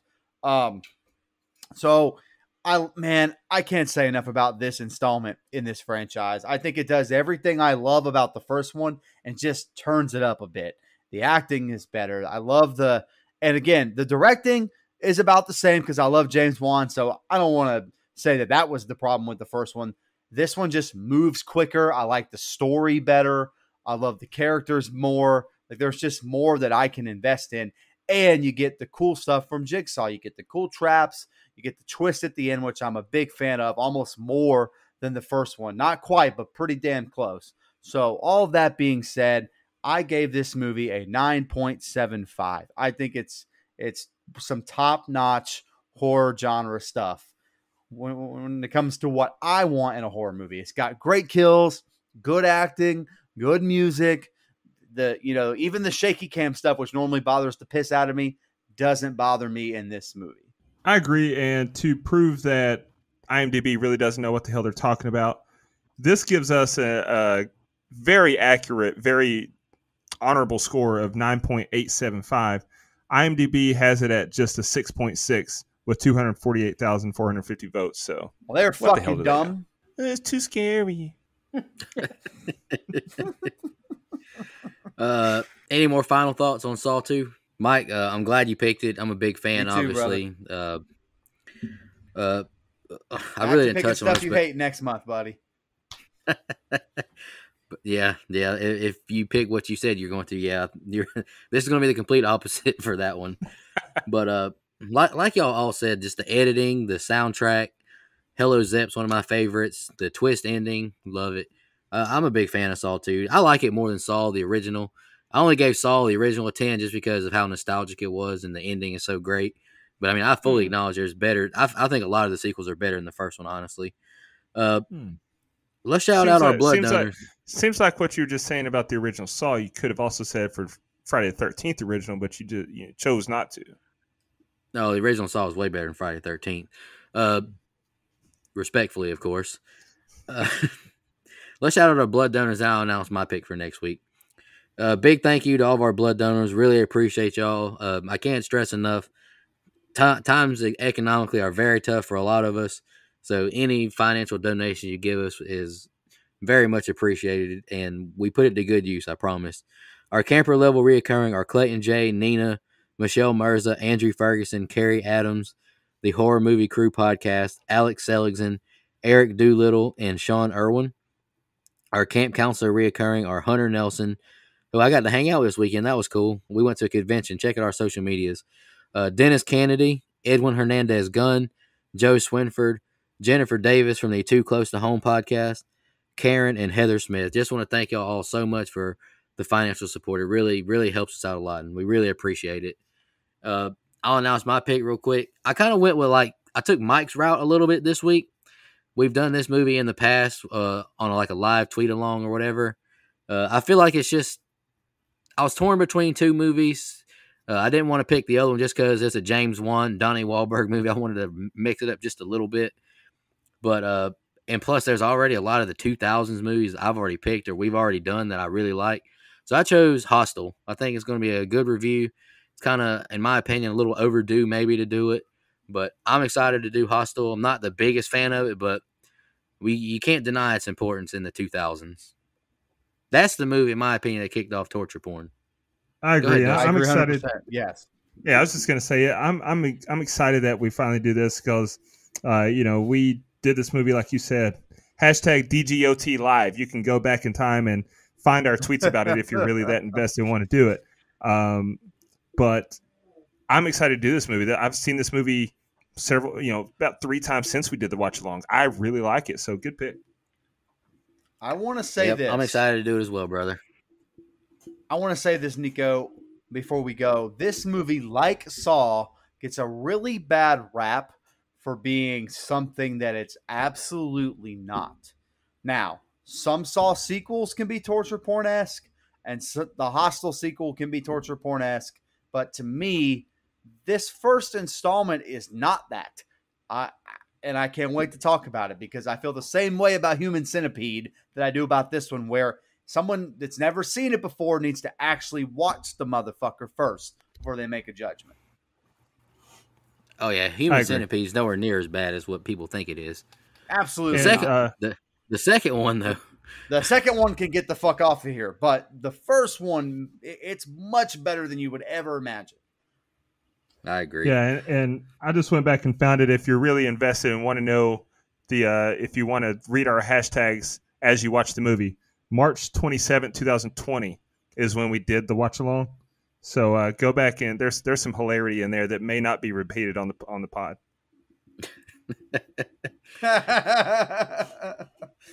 All right, I'm just going to close this out. Just want to thank all our fans and listeners. Really appreciate all the support. Let us know your thoughts on Saw 2 on our post and ask us some comments and questions for Hostel. And don't forget to check out Mike. He's got a new program going on. Definitely check him out and show him some love. Y'all have a good one. Just want to remind everybody.